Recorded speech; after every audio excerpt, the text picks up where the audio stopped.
Well, good evening. Wonderful to have all of you here. I see an audience peppered with illustrators and writers, librarians, educators, and lovers of children's literature, right? My kind of audience. This is wonderful. It seems fitting that the University of Minnesota would be selected to host this year's Arbuthnot lecture, as it's also the site, as Lisa suggested, of a fabulous, internationally known collection of children's literature. Spanning more than a century of writing for children and young adults, the children's literature research collections are more than 100,000 volumes. The collection boasts manuscripts from luminaries such as Wanda Gog, Margaret Weiss Brown, Nikki Grimes, Gustav Tenggren, Lois Lowry, goes on. And also an impressive array of fabulous illustrators, the likes of Chris von Allsburg, Jumanji, or Tome de Paulo, Strega Nona, one of my personal favorites. And that research word in the name of the collection is an important element.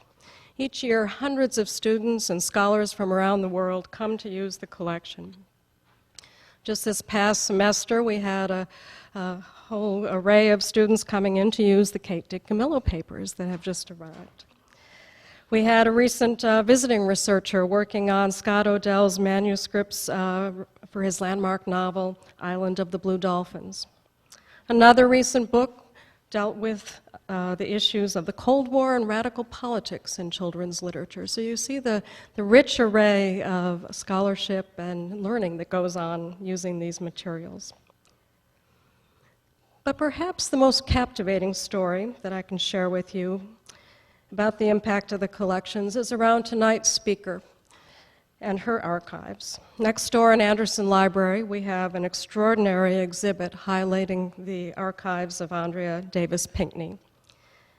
And a fifth grade class from Minneapolis Public Schools has recently used the online version of the exhibit to deal with their study of civil rights and the March on Washington. And their experience will culminate on Monday when they come here on campus to see the exhibit firsthand. And each will read his or her own bio poem and sit at that lunch counter that's part of the exhibit. A very moving experience for all of them. They'll learn from seeing Pinkney's manuscripts that she changes words around, scratches things out, moves sentences. They'll be inspired by seeing the wonderful illustrations of Brian Pinkney. It's up close and personal that makes the difference. And that's really the power of archives, to provide a firsthand experience with unique materials that shape our history. And our collections we consider vibrant resources, obviously, for the campus, but they fuel tomorrow's scholars as well, whether it's for a book or whether it's for a child's bio poem. So great archives are measured by the contributors, the luminaries that give us and trust us with their archives, and we are very privileged to now include Andrea Davis Pinkney's materials, and we're indeed fortunate to welcome her to our stage tonight. Thank you.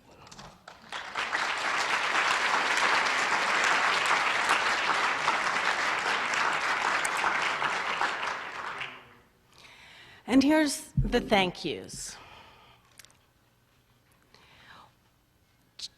The association,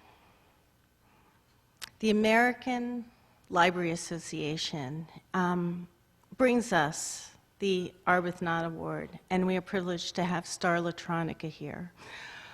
But what I would like to say is what we learn from being children's librarians are core values. And our core values include collaboration, and we did not make this happen alone. We collaborated with librarians all across this metro area, and librarians and supporters of children's literature across the country helped us make this happen. We believe in inclusiveness, we believe in innovation, and you can witness that by the online exhibit that was supported by the Curlin Friends, and by the students and the graduate students here at the university from the C&I, the Curriculum and Instruction Department. And we believe in leadership And by that we mean we believe in leading and following. Following in the previous people who put on the Arbuthnot and taught me to say what we wanted to say and not be afraid to just do it. So I'm going to ask Starlatronica, the president of the American Association of Library Service to Children, ALSC, to rise and take the microphone.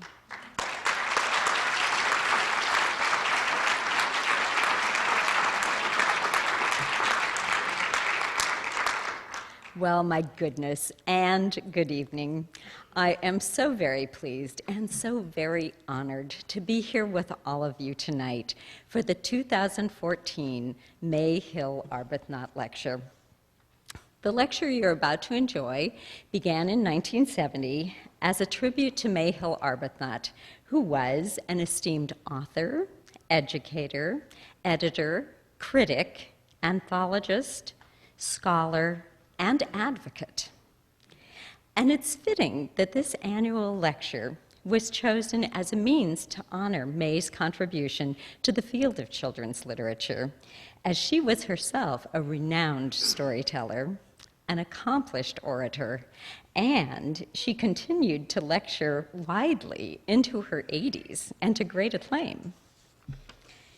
And so, even though few of us in this room would have had the honor to actually hear May speak, she left behind a legacy that we can all enjoy.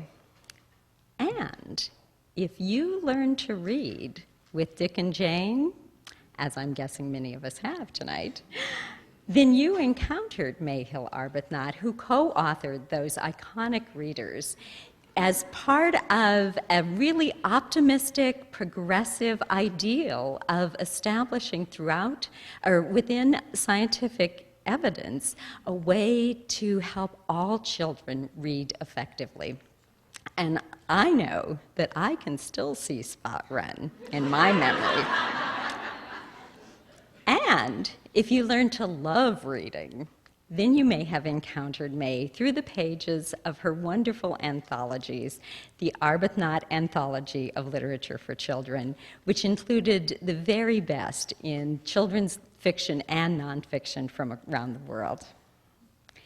And if your career has been devoted to children's literacy, and I know we have many of those people in the audience as well, then likely you were taught by May through her key work, Children and Books, which was the text for people in our field for so many years.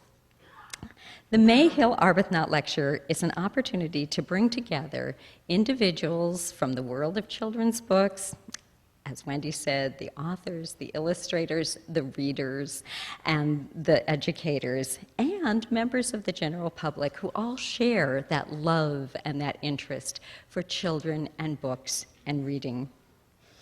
The speaker and the site for the May Hill Arbuthnot lecture is chosen by a committee from the Association for Library Service to Children, which is a division of the American Library Association. And this year's members are Elizabeth Enochs, Linda Sawyer, Sue Rokas, and Martha Walke, and they were led by Chair Susan Moore, who's here with us this evening.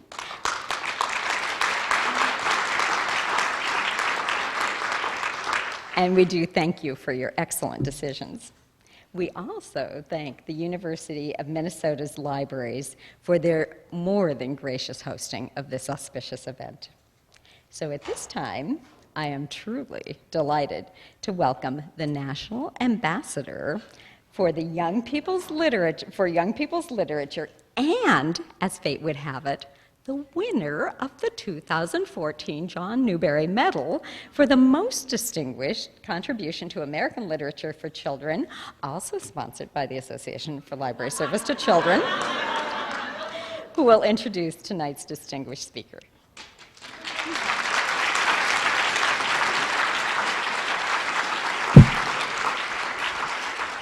Hi, you guys. How are y'all doing? Good? Okay. Are we taping now? Okay. There's a wonderful line in Andrea Davis Pinkney's picture book biography of the dancer and choreographer Alvin Ailey. Alvin Ailey created a suite of dances called Revelations. He and his dance company performed Revelations at the 92nd Street Y for the first time in January of 1960. In writing about the performance, Andrea says, the dance showed, quote, that hope and joy are for everyone, end quote.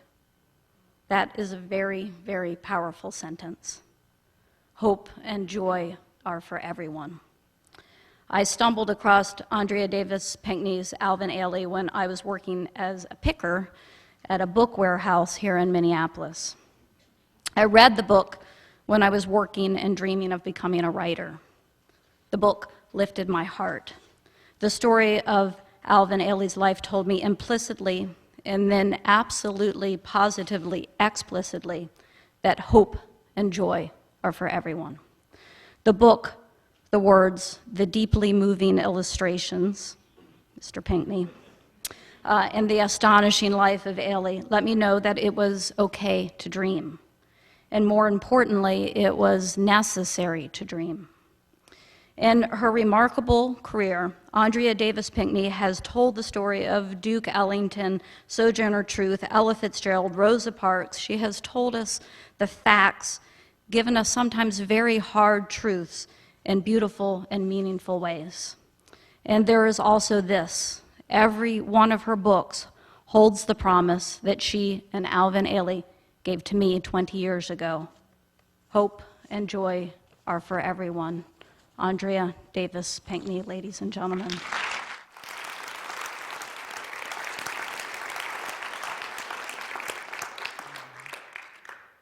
Good evening, beautiful people. I am so happy to be here. Thank you, University of Minnesota. Thank you, Star Latronica and the Mayhill Arbuthnot Honor Committee. Kate DiCamillo, it is an honor to be introduced by you. Thank you so much. And a very special thank you to Lisa Von Drasek and her colleagues at the Archives and Special Collections at the University of Minnesota. This evening would not be this evening without you.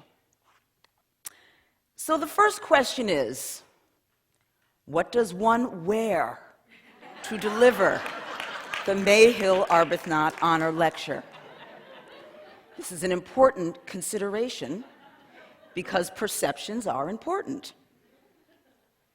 Earrings, jacket, skirt. And then the hardest question of all, what shoes should I put on my feet? Sneakers are comfortable but very ugly. Snow boots. After all, this is the month of May, and this is Minnesota, and some of us did see snow a few days ago. But Uggs did not quite strike the right Arbuthnot tone. I don't own a pair of Jimmy Choos, and if I did, I would not wear them. They are too pinchy.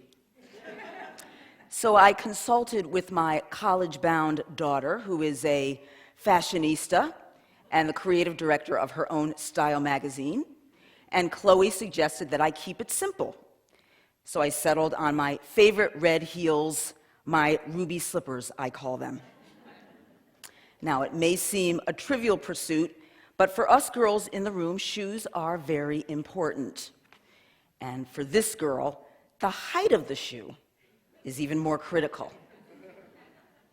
And speaking of height, here's the secret that is not to leave this room. It's a small detail that wasn't mentioned in any of the introductions because I don't like a lot of people to know it. The fact is that I am a mere 4 feet 11 inches tall. And we had a contest last night, Kate and I deliberately wore these heels today to boost me up. I put on these special shoes to give me a lift, thinking that if I were taller, I could somehow rise to this very special occasion. But I see now that I could have left my heels back in Brooklyn, where I live, because when I look out at all of you, I realize that I don't need big shoes to give me a boost, because so many of you folks know, because you work with children, you understand what it's like when a person feels small and needs a lift. You understand that because as believers in the power of reading and kids, you have what it takes to make a person feel 1,000,000 feet tall. And the very essence of that idea lifts me up very high. I'd like to start with a story. Once, a very long time ago, there was a girl. That girl could not read. That girl could hardly write. Even though that girl would soon enter middle school, she was afraid of books. That girl did not want to read. Many people shook their heads. "Oh no," said the girl's teachers. "She cannot read." "Oh no," said the girl's friends. "She can hardly write." For this child, the prospect of reading was a terror monster, lurking, waiting to gobble her up. Books so scary, books so frightening, reading the worst boogeyman ever, whose claws and paws presented doom. "Oh no," said the girl. "I am so afraid, and I do not want to learn." People just kept shaking their heads. "Oh no, no, no, no, no." Many folks had turned into non-believers whenever they talked about this child. And then something wonderful happened. "Oh yes," said the girl's mother and father. "We will find you the right books." The girl and her parents met a librarian at Stedwick Elementary School. This librarian took one look at the girl and with her parents went on a mission to find this child books that would appeal to her. The books were simple at first, way below the child's reading level, but they ignited the girl's desire to read. One of her favorites was Hop on Pop by Dr. Seuss.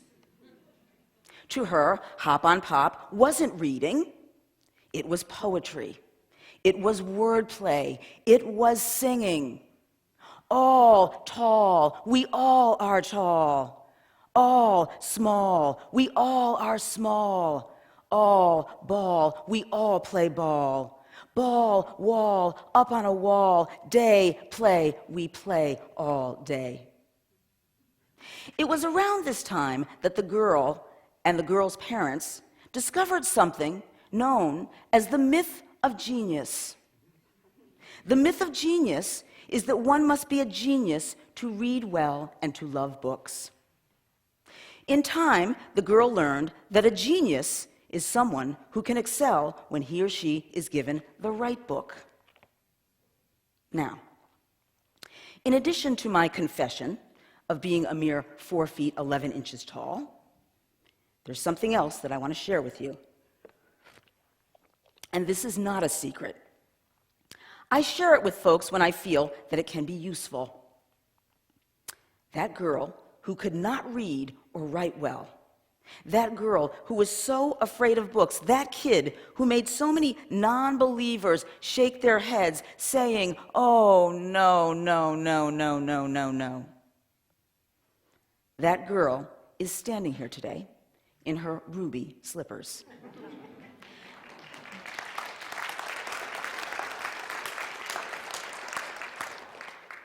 And I am nodding. And I am saying, "Oh yes, oh yeah. I am the luckiest girl in the world because a very special librarian showed me the way." I don't remember her name, but that doesn't matter. She was a fairy god librarian. We've all heard of a fairy godmother, but here was a fairy god librarian. That fairy god librarian helped me understand the true meaning of Theodore Geisel's genius. all tall. We all are tall. I now want to fast forward to October 2012. My scholastic friend and colleague, John Mason, emailed me several times urgently, saying that he needed to speak to me in person. This was in the midst of Hurricane Sandy. We on the East Coast had limited power, and we were not able to go to work. Now, thankfully, our Brooklyn neighborhood had light and electricity, but we were still forced to stay at home. And those emails kept coming from John. Ping, ping, ping, ping. Andrea, I must speak with you. It is urgent. I emailed back, John, our offices are closed. Let's speak as soon as we get back to the office. I then started to worry. John, I emailed again, is something wrong? John's reply, I need to speak to you in person on Monday morning. But even though the scholastic offices would not reopen, or would reopen, I was not to be at work on Monday because I had another engagement. Finally, on Monday afternoon, I got to the office feeling nervous about speaking to John Mason. I had just come from an event held by the National Center for Learning Disabilities, honoring students who, like me, had struggled in school.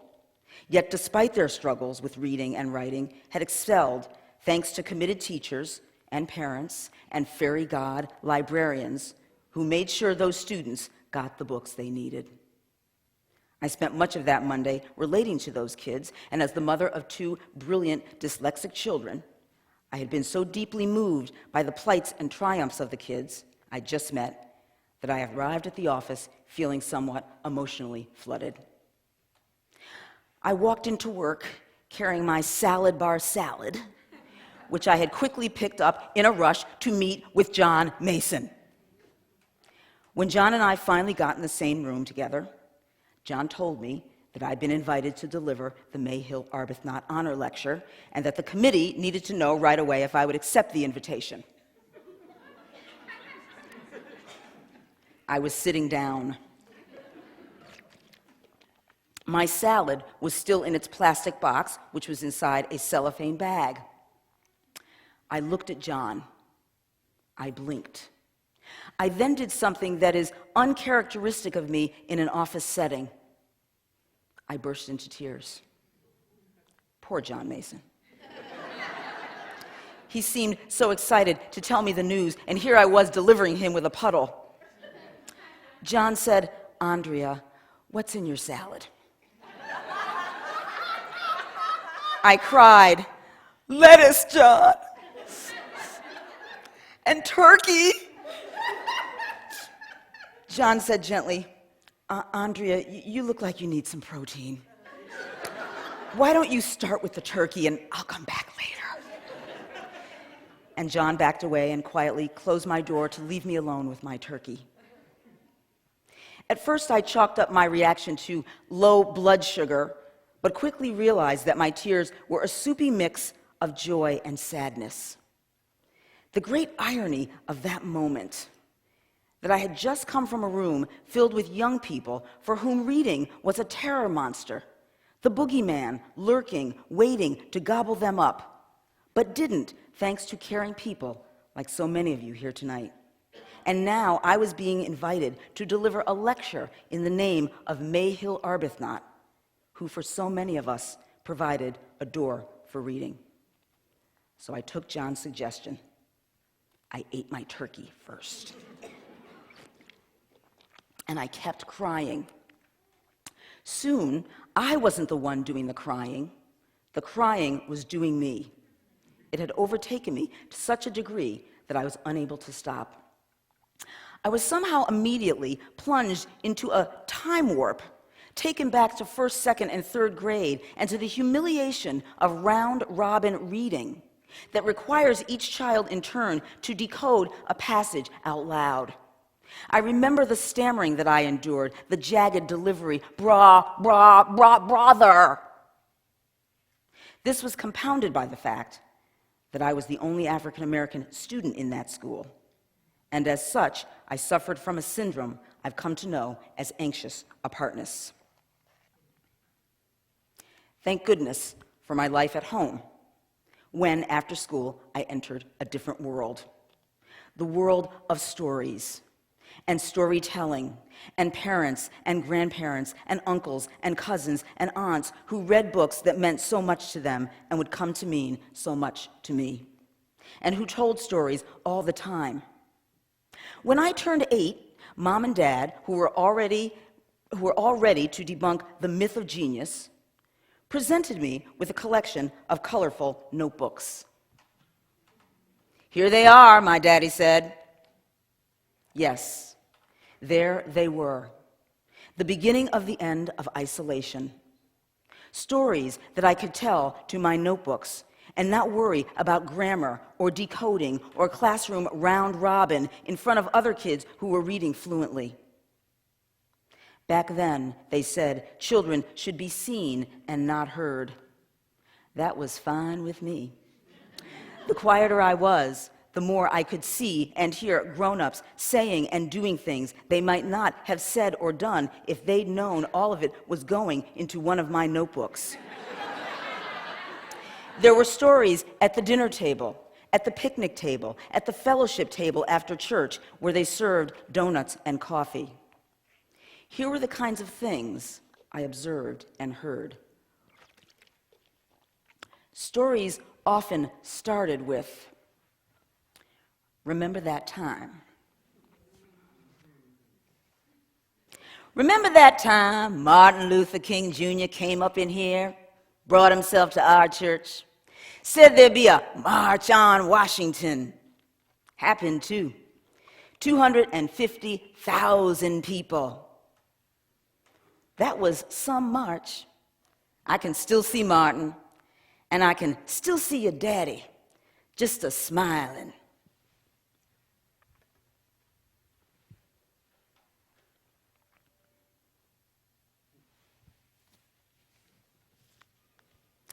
Remember the night Joe Louis won that championship? We all listened to it on Uncle Jimmy's radio, huddled around that old staticky thing. Grown men commenced to cry in tears of joy at the victory of a black mother's son.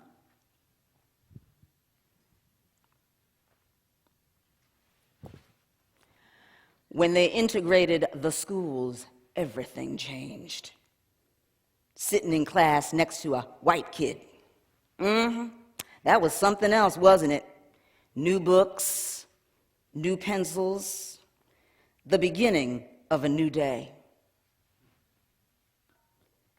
These stories were sweeter than candy, and I devoured them. Children should be seen but not heard? No problem. I'll be as quiet as a mouse. Keep on talking, grown-ups. I've got it all here in my notebooks. When you're a child with paper and pencil, stories stick. The end of the myth of genius was manifesting. Was I a genius? No way. Was I becoming a storyteller? Yes. When I was a little girl, my family called me by my middle name, Ray. Add to this the loving sobriquet, Rady-Roo. One day, my Uncle Howard sidled up to me quietly. "Hey, Rady-Roo, what you got in that notebook?" "Nothing." "What kind of nothing you got in that notebook? If there's nothing in the notebook, let me see the nothing in the notebook." "No kind of nothing. There is no kind of nothing in my notebook." It was around this time that I made a quiet confession, but only to myself. I want to be a writer, just like John Boy on the TV show The Waltons. I want to do what John Boy does, write about things that happen in my family, things I see and notice. I know people bemoan television, but for me, TV was part of the path to becoming a writer and a publisher. Thanks to TV, my quiet confession had a part 2, which I also confided in no one for fear that it was unattainable. I want to be just like Mary Richards on the Mary Tyler Moore Show. I want to live in a big city. I want to be a career woman. I want my own apartment. And I want to have a friend just like Rhoda Morgenstern. If I could have ripped off the front of the television and climbed onto Walton's Mountain on Thursday nights, and then on Saturdays jumped onto the set of WJM, the television station where Mary Richards worked as a broadcast journalist, I would have done it. Because those were the two dreams that I scribbled in my notebook. I wanted to be a journalist who writes. I didn't know any writers or journalists or single career women who lived in big cities with their own apartments. But that's what I wanted to become more than anything. And it's ironic that I'm here tonight with all of you in Mary Richards' hometown.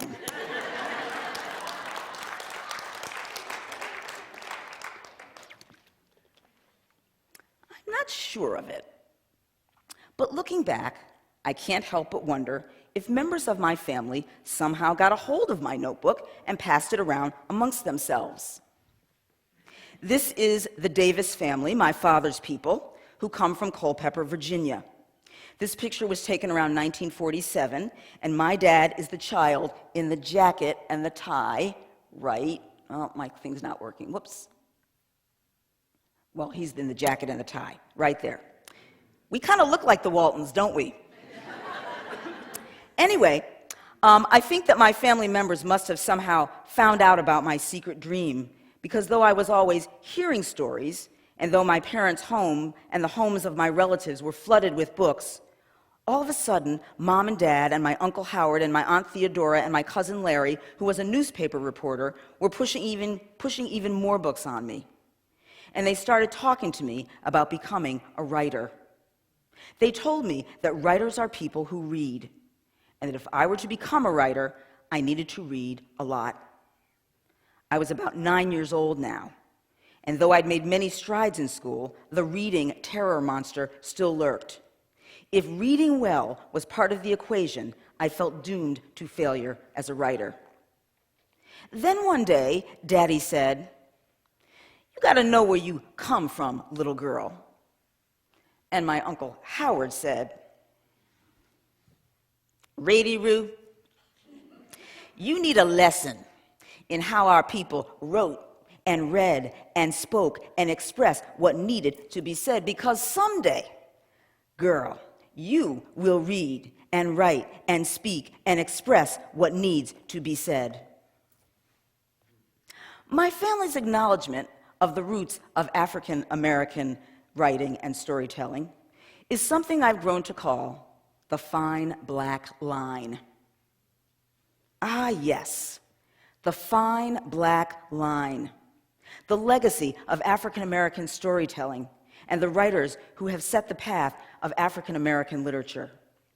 Fine as in the utmost quality, fine as in the greatest achievement, fine as in well done, line as in a lineage, an ongoing tradition, a legacy. My parents and relatives explained that the fine black line began when, on a dark night, a people were called, torn from the land that was their home, taken from Mother Africa to a new place, unknown, scary, threatening. Their pain was set forth in stories. And because black people were forbidden the opportunity to read or write, stories along the fine black line were first told through the rhythms of talking drums, which then became Follow the Drinking Gourd, which over time moved along the fine black line to abolition, to freedom, to a renaissance set in Harlem. And in time, the fine black line became a pen stroke and words rendered on pages and stories read by mothers to their sons and fathers to their daughters, expressing the lineage of a people, creating a heritage of black writers. And that fine black line, in a broad, loud stroke of "Here I Am," made its mark with "Wade in the water," and "We shall overcome, we shall overcome, we shall overcome." someday, and I have a dream. And the fine black line of the utmost quality became, yes, we can.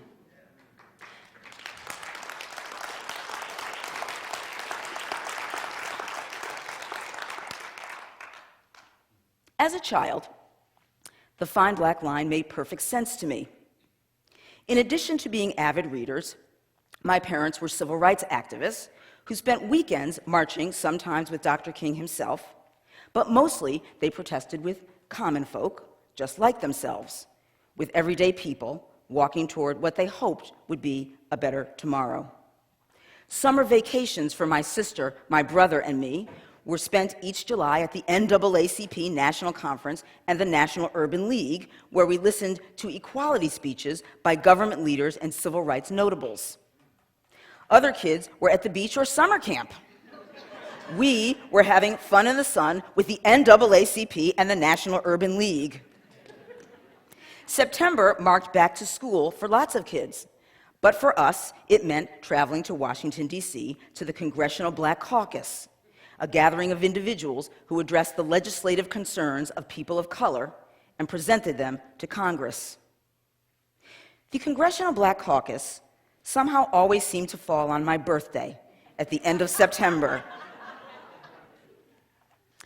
There were many years when I blew out the candles on my birthday cake, then later that very same day attended a civil rights rally with my family.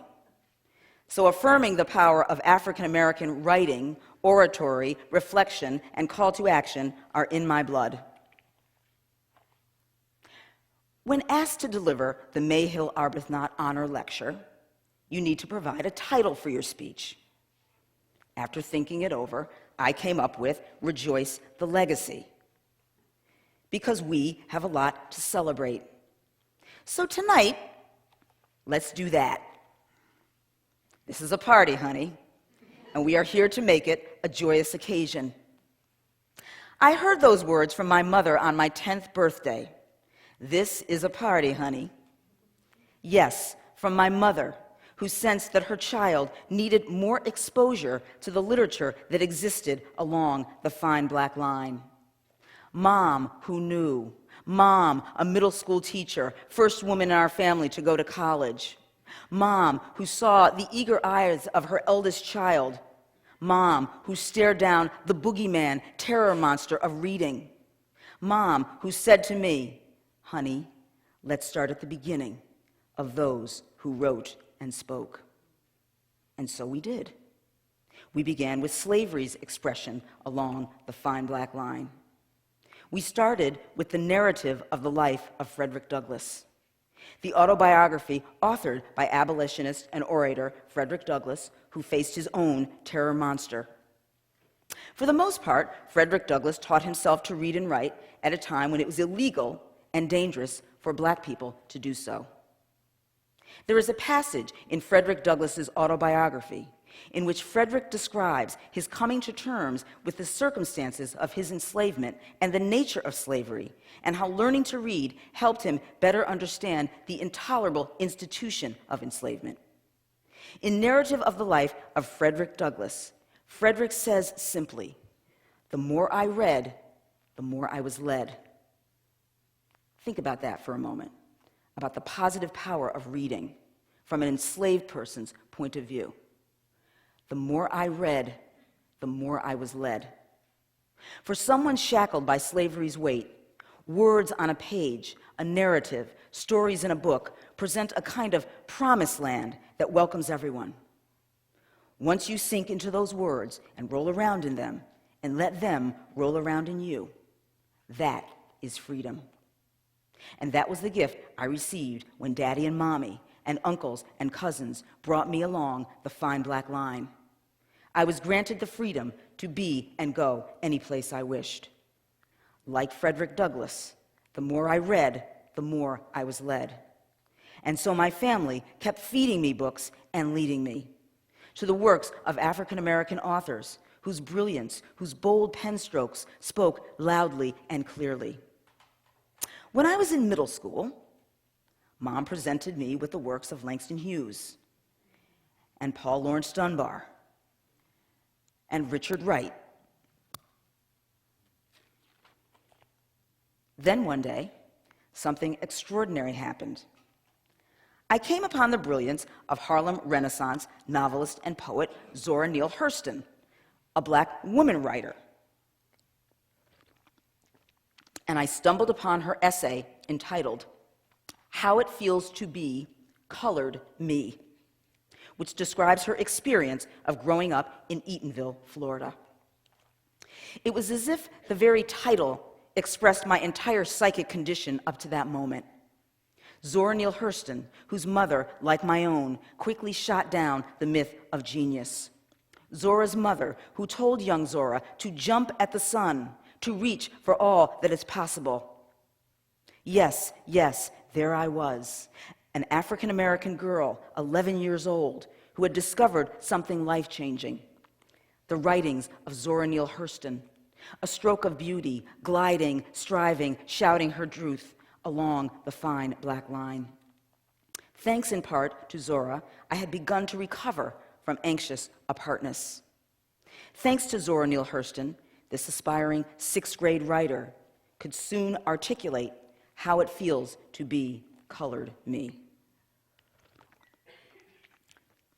In preparing this lecture, and coming to learn about the important and incredible contributions of May Hill Arbuthnot and the legacy she left behind, I could not help but wonder, what if May Hill Arbuthnot and Zora Neale Hurston, who were contemporaries, ran into each other at a Columbia University alumni party?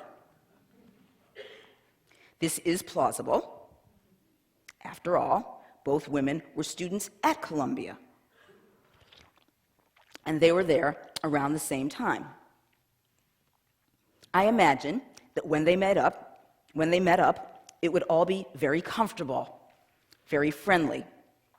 I'm told that May Hill Arbuthnot was very easygoing, down to earth, good people. And Zora, well, she was the same way. So there they would be, two women with their fingers on the pulse of literacy, with their hearts in the right place. I don't know if May Hill Arbuthnot and Zora Neale Hurston ever really met in real life, but for the sake of this fiction, I will imagine they did know each other. And when their paths crossed, it was instant soul sisterhood. Let us imagine for a moment they are meeting up right now. Woo-hoo! Well, look who's here. May Hill Arbuthnot. Honey, these eyes are glad to see you. You do look good. What'd you do to your hair, May? Looks like you went and found yourself some kind of special hairdresser. And those glasses, they are saying something, May. They become you, girl.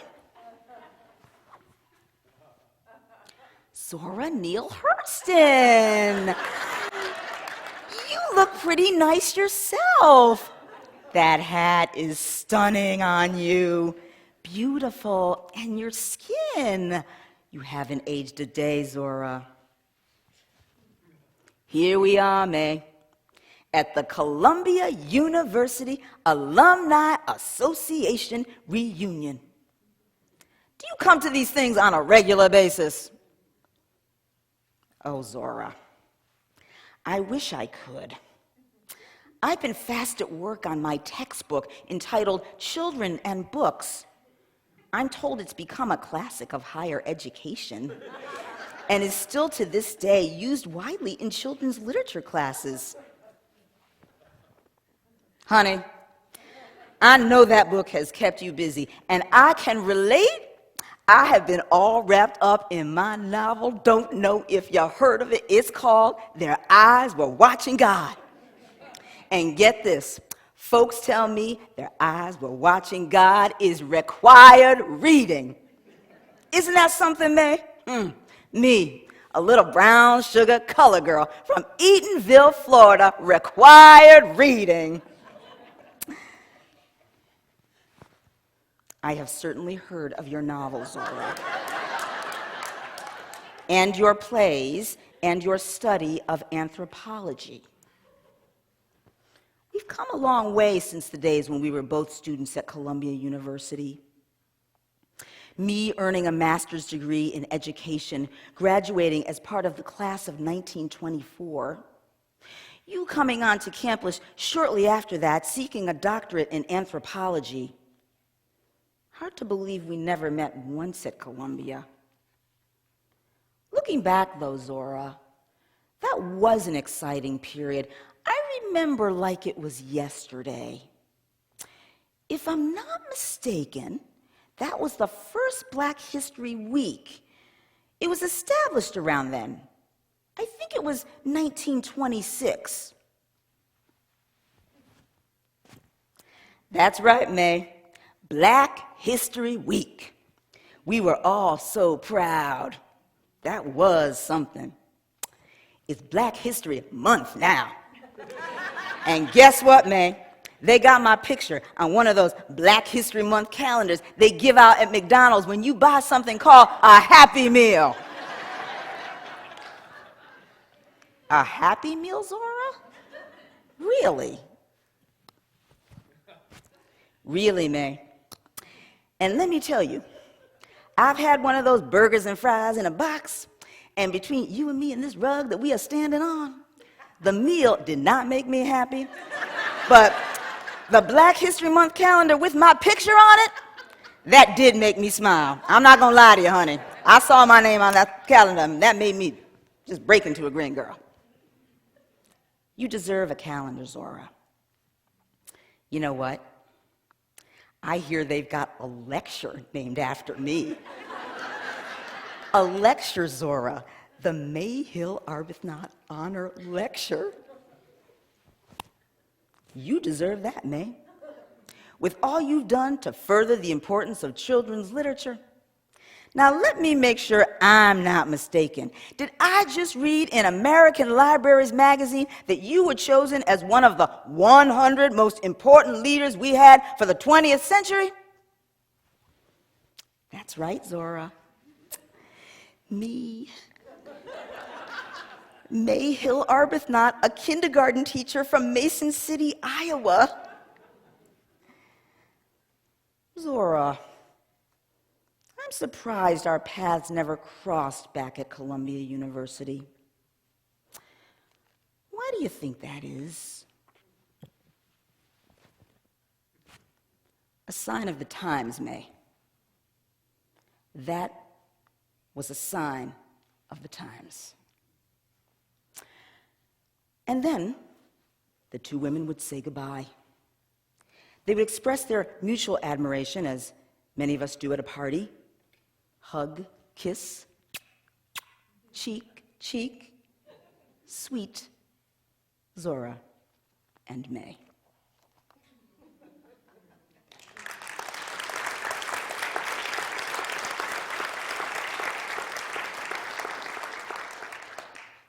While Mayhill Arbuthnot and Zora Neale Hurston were busily working to foster literacy, there were side-by-side movements to encourage children to read and to express themselves through the written word. The NAACP's children's magazine, The Brownies Book, launched by scholar and activist W.E.B. Du Bois, was igniting the imaginations of African American children and allowing them to see themselves reflected in stories for young people. Mayhill Arbuthnot's popular Dick and Jane series was turning non-readers into consumers of words and their power. Reading aloud became an essential tool for reading fluency. In her inaugural Mayhill Arbuthnot Honor Lecture, May herself talked about the importance of self-expression through reading out loud. Mayhill Arbuthnot spent many years bringing children and books together by way of the spoken word. By 1980, when I was in high school, I had added Zora Neale Hurston to my list of people who had something that appealed to me, something I could aspire to. So the list now read as follows: John Boy Walton, writing about Life on Walton's Mountain and His Family. Zora Neale Hurston, Black woman writer, creator of How It Feels to Be Colored Me. Mary Richards, journalist, career woman, lives in big city, has her own apartment.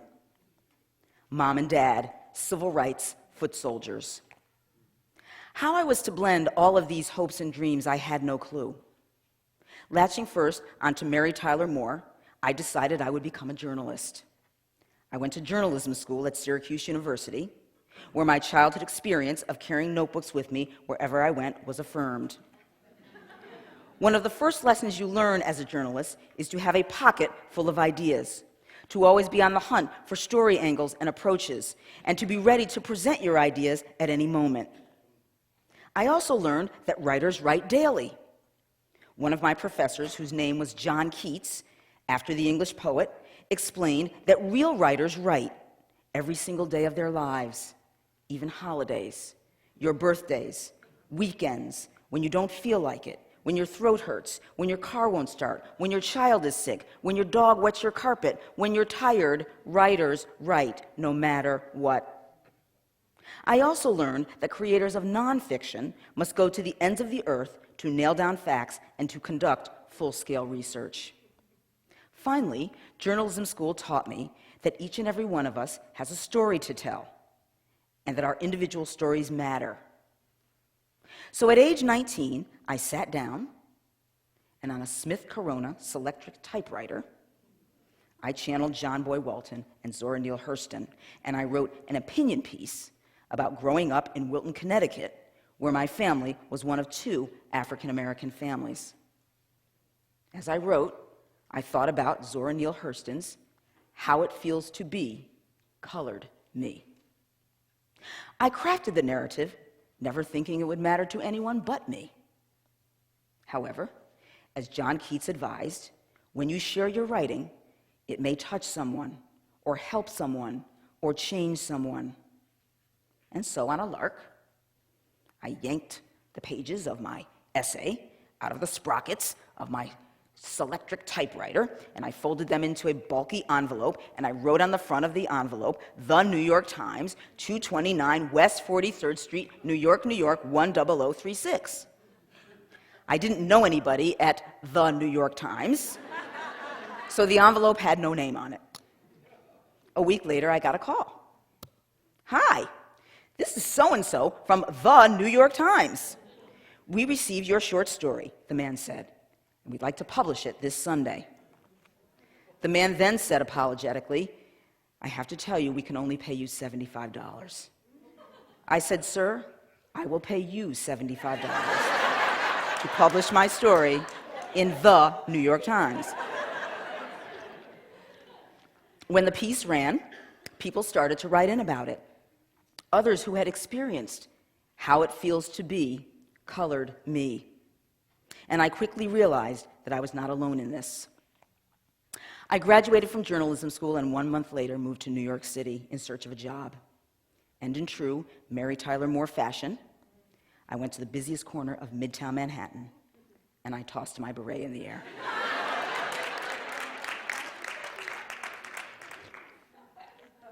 After a series of editing jobs at small trade magazines, I eventually found myself at Essence Magazine, the leading consumer publication for African American women. I was a senior editor, and I was charged to create an ongoing series of children's book reviews of books by Black authors featuring Black characters.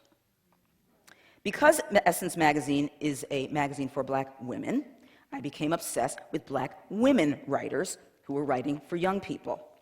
There was Virginia Hamilton's plot brilliance, Eloise Greenfield's poetic genius, Patricia C. McKissick's storytelling prowess, Mildred Taylor's authentic narrative voice.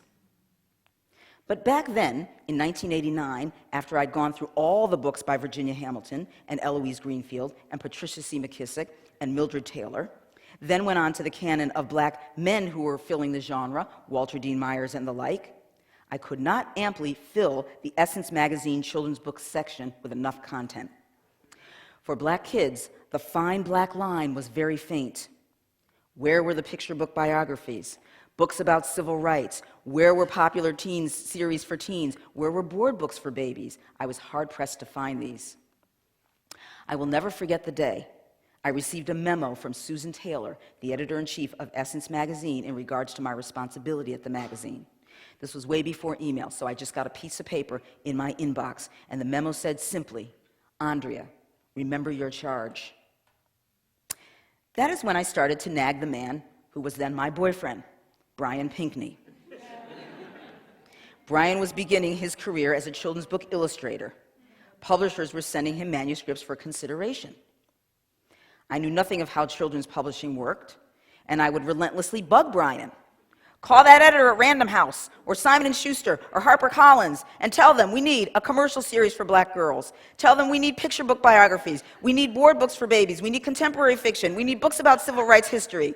And has anybody really addressed topics such as skin color in a way that is accessible to young readers? Brian grew so sick of me. One day he blurted, "Why don't you write the books?" And Andrea, he said, "By the way, what you're doing, coming up with story ideas for books and formats and all that, that is what those people do in children's publishing companies. Why don't you write the books? And you should also be an editor." It's a wonder Brian Pinkney ever asked me to marry him. Because when he made those suggestions, I flicked them away and I huffed, "Mary Tyler Moore never wrote a children's book, and not once in her career did she ever work as a children's book editor." But I pocketed my pride and started writing picture book manuscripts about things that interested me. Biographies about people like Alvin Ailey and Duke Ellington and Ella Fitzgerald, and books about pivotal moments in civil rights history. I found great joy in bringing these stories to young readers and have now collaborated with Brian on many books, as well as writing novels and works of narrative nonfiction. And in the process, I've received another wonderful gift. I've been welcomed into what I call my family in love. My other family, whose passion and commitment for bringing books to children is an unshakable foundation built on the faith that books about black people are important and necessary and worthy. This family continues to teach me, to guide me, to shine a light on this path that we now travel together, the journey we share as children's book creators. The power of a black family is a beautiful thing. My mother-in-law, Gloria Pinkney, and my daddy Lion, my father-in-law, Jerry Pinkney, between them, creators of more than 100 books for children, are among the most beautiful people God has put on this planet. Parents in love, yes, I agree.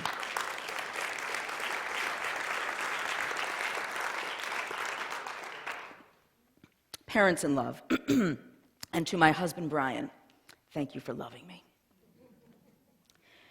As I was beginning to write books, I had a chance meeting with Willa Perlman, who was at that time the publisher of Simon & Schuster's children's division.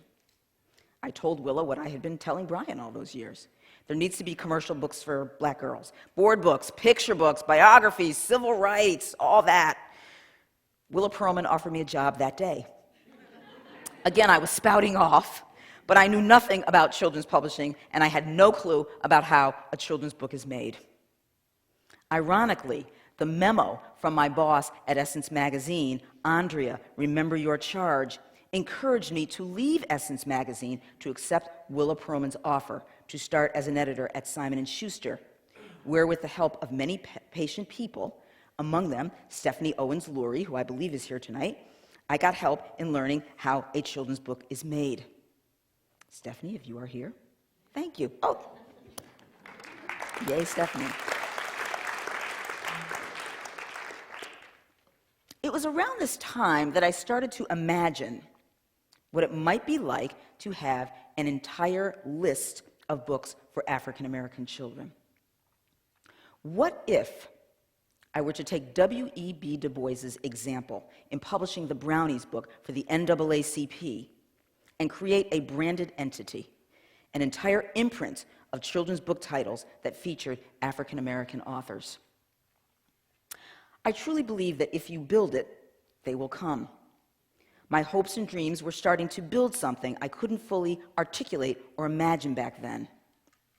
It's strange when I think about it now, because as this dream percolated, Lisa Holton, a publishing visionary who I'd never met but had certainly heard of, approached me. She asked me if I was familiar with the expression, "jump at the sun," an affirmation Zora Neale Hurston's mother had instilled in her. That is when the stars aligned, and Lisa invited me to come to Hyperion Books for Children to work with her in the launching of a new African-American imprint called Jump at the Sun.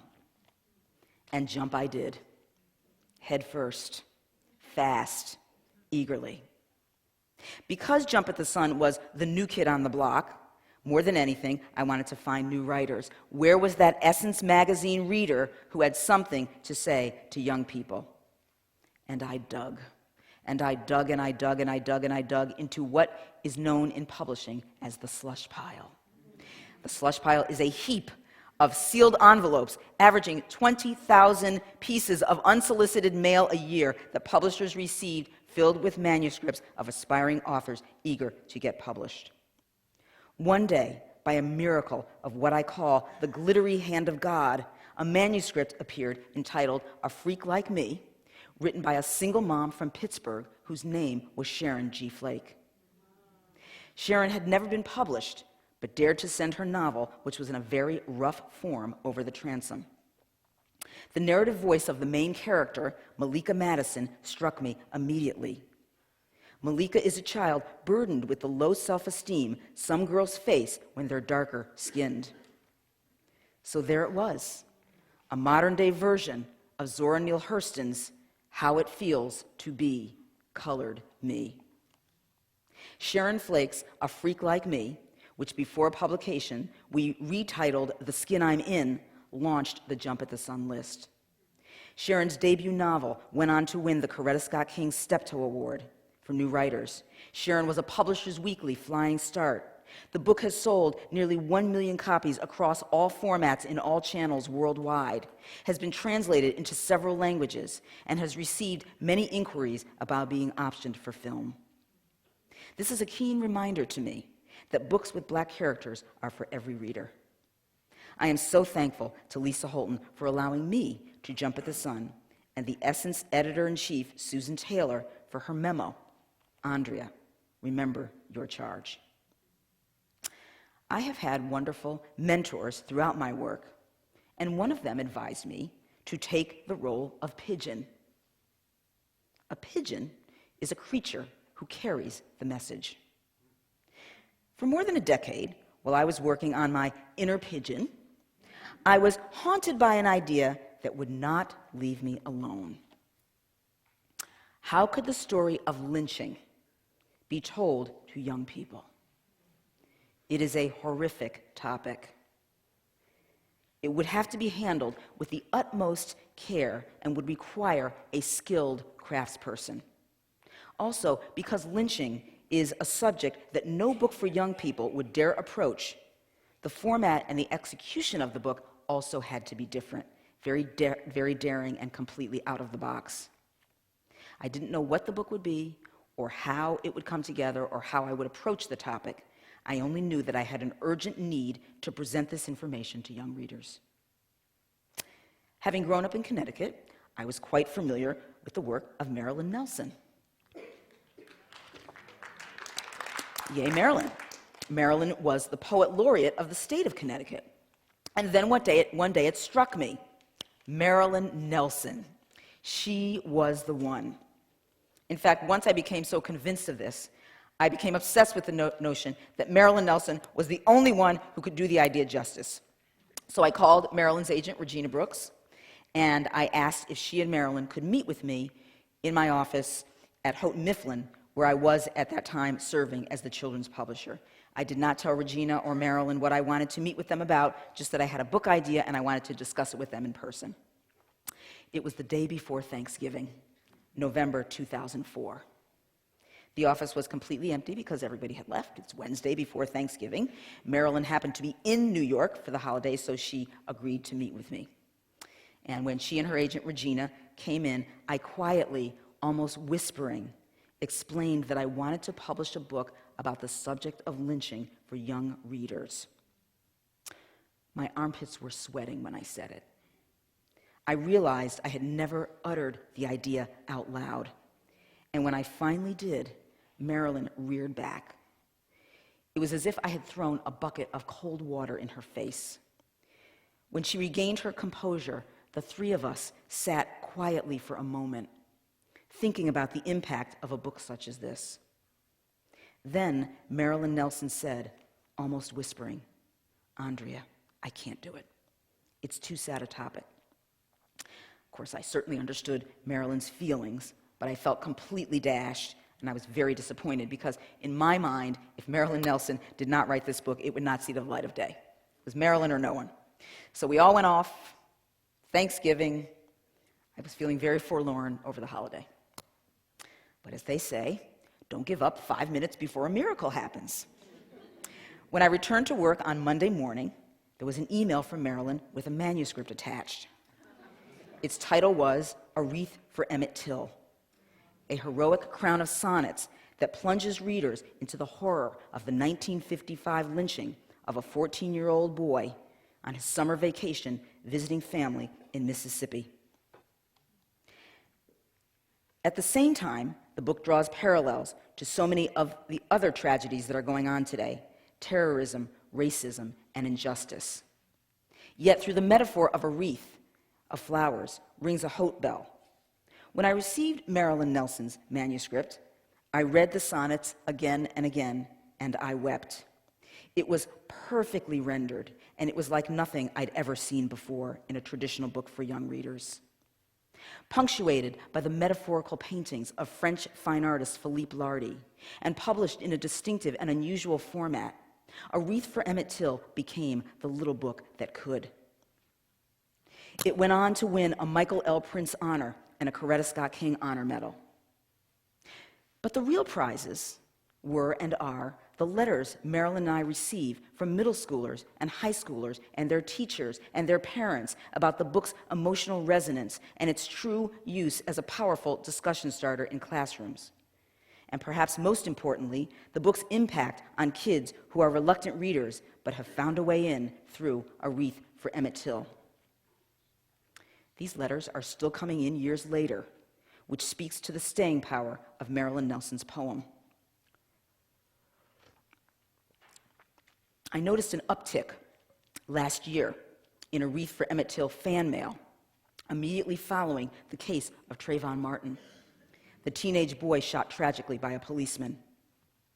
Ironically, young Trayvon's life ended in Stanford, Florida, just 15 miles from Zora Neale Hurston's hometown of Eatonville, Florida, a tourist stop celebrated for its African-American cultural heritage. In coming to terms with Trayvon's death, the letters from teenagers about A Wreath for Emmett Till speak to the healing capacity of Marilyn Nelson's poem and how it offers a way of kids to scream their frustrations and fears through the reading of Marilyn's poem. Like the meeting up of Mayhill Arbuthnot and Zora Neale Hurston, I can't help but wonder, what if Emmett Till and Trayvon Martin met up today? Obviously, having been born 54 years apart, the two boys could not have been contemporaries, but they were around the same age when their lives ended. If things had turned out differently, I like to believe that Emmett Till and Trayvon Martin would have somehow been brother chums, walking to class together on the campus of Columbia University, or one of the historically black colleges or universities. Maybe Morehouse College, an all-male institution that cites its success in preparing young black gifted men to change the world. Yes, I like the thought of that. Trayvon Martin and Emmett Till at Morehouse College together on a path to higher learning and change. And as college students do on casual days, they'd be dressed comfortably for hours of reading in the library. Yes, I like the sound of that. Trayvon and Emmett. A hoodie and a hat. Smart kids dressed for success as they keep it real and comfortable for a day of studying for finals. What does one wear to deliver the Mayhill Arbuthnot Honor Lecture? Perceptions are important, for better or for worse, for hoodie or for hat. How many of us judge a book or a kid by its cover?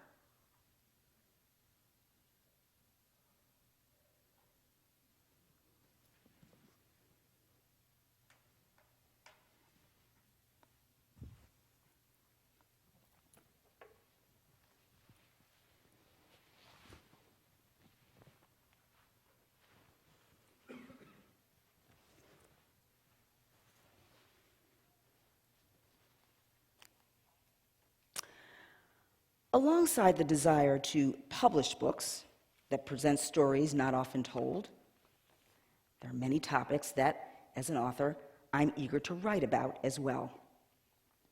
One day, my alarm clock went off, and I heard, "Woke up this morning with my mind set on freedom. Woke up this morning with my mind set on freedom." We must meet hate with love. We must meet hate with love. That is very hard to do. But those are the words of Dr. Martin Luther King Jr., who inspired 4 college students on February 1st, 1960, to enter a segregated lunch counter in Greensboro, North Carolina, and sit down. They sat straight and proud and waited and wanted a donut and coffee with cream on the side. This is a book entitled Sit In that I wrote and that is illustrated by Brian Pinkney. Now check out the waitress there. She is African American herself. She has her backs to the students. She probably knows those kids. Maybe they live on her street. Maybe they go to church with her. Maybe they are friends of her own children. Now I want to ask you all a question, and I would like you to just think quietly in your heart about the answer to this question. If you left here this evening and went to a restaurant, and you were very hungry, and you sat down to get something to eat, and you're eating your burgers and your fries, and you're feeling happy, and you kind of look over there and you notice that there are 4 people not being served for any reason at all. Skin color, physically challenged. They are not being served, and you are. What would you do in that situation? Just think about it. So look at that lunch counter's fine black line, which symbolizes the legacy of civil rights stories that continue spreading on and up and forward. I'm often asked to speak in underserved communities, and I am sometimes warned by the organizers that 1, not a lot of people will come. 2, this part of town doesn't really read. 3, we don't really see a lot of them in the library. I've heard these caveats so many times, I call this the "we just like to warn you" speech.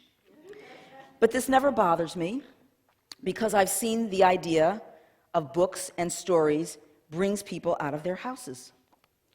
And I arrive at the event, and I see people who have come out of their houses because of the power of stories and reading. They come with strollers and curlers and wheelchairs and walkers with faces and ears and eyes wide open. There are versions of my Uncle Howard, my Aunt Theodora, my cousin Larry. And there is always the 9-year-old with her notebook, quiet, afraid to look up, being seen and not heard, and taking it all in. At one of these gatherings, a gentleman presented himself to me at the end of the evening. He let me know quietly that he didn't have the money they were charging to attend the event. He mentioned that he'd recently come out of jail, and he told me that he was, quote, working to turn his life around. He confided that he'd grappled earlier that night with a very hard decision. As a newly released incarcerated man, he of course did not want to break the law, but he couldn't afford to come to the literacy event. With a mix of shame and longing, he whispered to me that he'd snuck into the event without purchasing a ticket, but that it was the book that I had written, called Hand in Hand, 10 Black Men Who Changed America, that had drawn him to the evening. I asked if he had a copy of Hand in Hand, and he told me no, that someone had shared the book with him, but that he didn't own one. Also, he couldn't afford to purchase a copy of the book at the sales table of the event. But could I tell him a story from the book? Could I tell him a story? When I reflect on it now, I cannot help but think of Mayhill Arbuthnot's insightful pedagogy. In addition to reading, May had a keen understanding that stories, when spoken, bring readers and books together. I turned the man's request to me back onto him. I asked him to tell me a story about himself, and he did. He told me that he wanted to write and illustrate children's books. And with great pride, he showed me his graphic novel in progress. Let me add that several of us that evening made sure this man got a copy of the book Hand in Hand.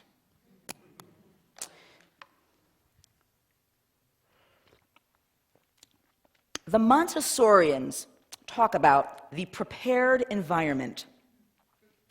Let us ask ourselves how we prepare readers to experience books.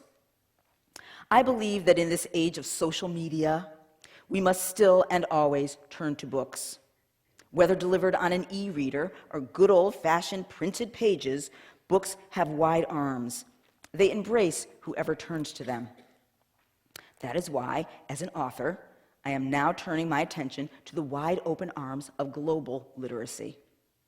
It is now my hope to connect books and hearts across continents by reaching to Mother Africa and her beauty and her plights.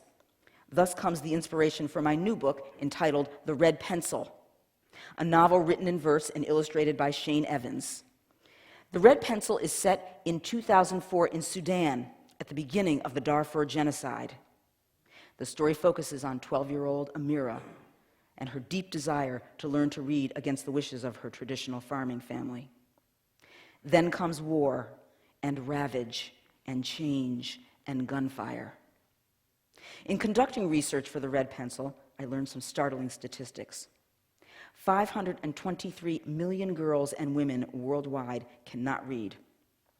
This is especially true in developing nations. And in Sudan, the illiteracy rate among girls is alarmingly high. The Red Pencil's illustrated vignette poems follow one girl's journey through dreams, grief, and possibility as she works to transcend the wounds of war. Amira's narrative is based on time I spent with Sudanese refugees and men and women, relief workers from displacement camps, and these are some of Shane's interiors. Additionally, the book's central themes are drawn from my travels in Africa and also inspired from visiting schools there. This is me and Abdelmajid Haroun, a Darfurian man whose story helped inspire the novel and who spent many hours helping me authenticate the narrative. In The Red Pencil, a small gift changes a girl's destiny. Here's a short excerpt from The Red Pencil.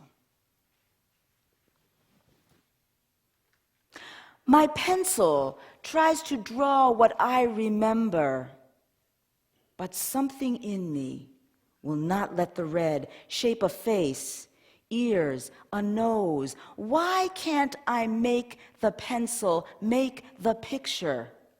My sparrow is trying to fly but struggling. She cannot lift, that up-jumpy bird inside of me. The spirit wings that soar when I draw are trapped behind the blue bar barricades on the paper's face. When the paper makers were making paper, why didn't they invite me to write beyond the lines? This is also a novel about the power of family. In creating its chapters, in reaching to Africa's struggle and beauty, I once again realized that the fine black line connects us all. The fine black line affirms that you and I are all family. You are the legacy. We are the rescue squad for knowledge poverty. We are the fine black line stretching on and out and up and through, from slavery to Selma to Stonewall to Sudan. Stories see us from yesterday to today to tomorrow. Let us celebrate through stories and storytelling and story sharing and story hearing. As Mayhill Arbuthnot and Zora Neale Hurston might express, hug, kiss, cheek, cheek, sweet reading.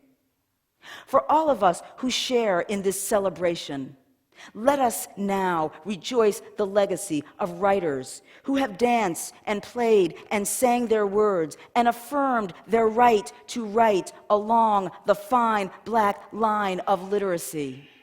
Let us rejoice in the lineage, the love for reading that flows through our souls. We are all Mayhill Arbuthnot. We are all Zora and Langston and Virginia and Paul. We are all tall. We can all jump at the sun. We can all rejoice the legacy. Thank you.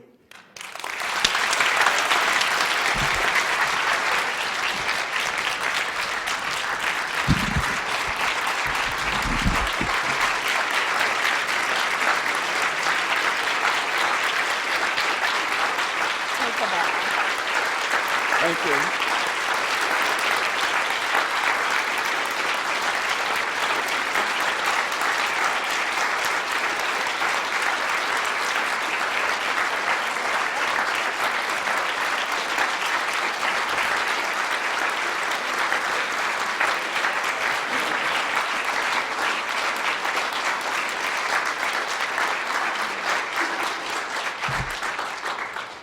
Thank you, Andrea. Thank you all for coming. I have a few more thank yous. Number one of which is to the Director of the Archives and Special Collections, Chris Kiesling, and Wendy Pratt-Luget for saying yes, because we jump at the sun here at the university because we're always reaching to create an environment that is welcoming not only to our students, but to our community. So thank you all for coming. I'm going to invite you two things. One, Andrea Pinkney and Brian Pinkney will be signing books from the Red Balloon Bookstore, an independent bookstore from our community, which will be out in the hallway. 20% of the proceeds will be going to the Curling Collection, and we appreciate that donation. I also invite anyone who wants to be a friend of the Curlin to do so tonight, because the work of the Curlin Friends is what makes these occasions happen here. The exhibit with the materials of Andrea and Brian will be open this evening for the next hour from 8:30 to 9:30, so that people who may not have had a chance to visit it can do so this evening. The first floor are materials from Andrea and Brian. The second floor is The Journey, March on Washington, Martin and Mahalia. And the third floor is a conversation, an editorial conversation between Andrea Davis Pinkney and Marilyn Nelson, A Wreath for Emmett Till. Please join us for refreshments exiting to the back. Did I remember? Oh, one more thing. The online exhibit will continue to be online, but also this was recorded and will be online sometime in the future. Anything else? Thank you all for coming.